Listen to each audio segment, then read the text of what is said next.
Hi guys, so here I am in front of Van Halen, and I just wanted to send you this video with another useful tip.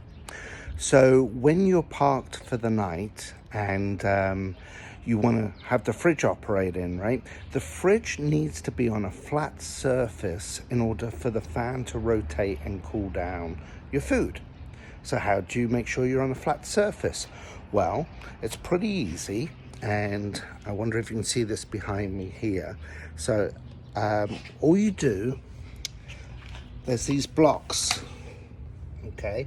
And I've staggered them up according to the grade that you'll need to drive up to in order to be level.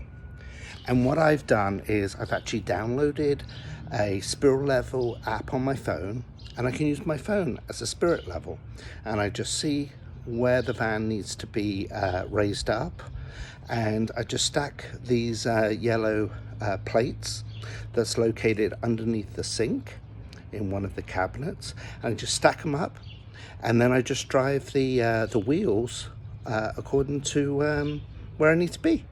There's a little bit of trial and error sometimes, but after you've done it a couple of times, you'll get it down pretty easily. Okay guys, happy camping.